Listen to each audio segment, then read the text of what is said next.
পরমারাধ্য শ্রী শ্রী বাবামণির রাতুল চরণে প্রণাম জানিয়ে এবং আমার সমস্ত গুরু ভ্রাতা ও গুরু ভগিনীদের প্রতি সশ্রদ্ধ জয়গুরু সম্ভাষণ জানিয়ে আজকের পাঠ শুরু করছি।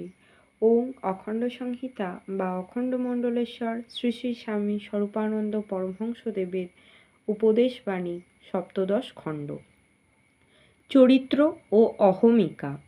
শ্রী শ্রী বাবামণি বলিলেন, চরিত্রবানেরা যখন ঐক্যবদ্ধ হয় তখন জগতে অসাধারণ ঘটনা সব ঘটতে থাকে।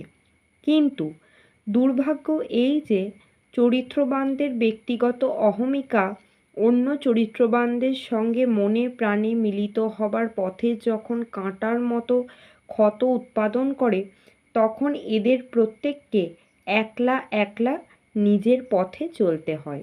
এরই জন্য জগতে বহু চরিত্রবান পুরুষ জগতে যা করে যাবার তা করে যেতে পারেননি। নিজের উদ্ধত অহংকে কমাতে না পারলে এক চরিত্রবান পুরুষ অপর এক চরিত্রবান পুরুষের সঙ্গে মিলিত হয়ে কাজ করতে পারেন না। অথচ দুজনে মিলিত হয়ে কাজ করলে তিনজনের কাজ এরা অনায়াসে সম্পাদন করতে পারতেন। অহমিকা মানুষকে মানুষের সঙ্গে মিলতে দেয় না, অথচ এই প্রলোভন সংকুল বিশাল পৃথিবীর দুর্গম অরণ্যে অহমিকা না থাকলে নিজ চরিত্র রক্ষা করে চলাও প্রায় অসম্ভব। জয় গুরু।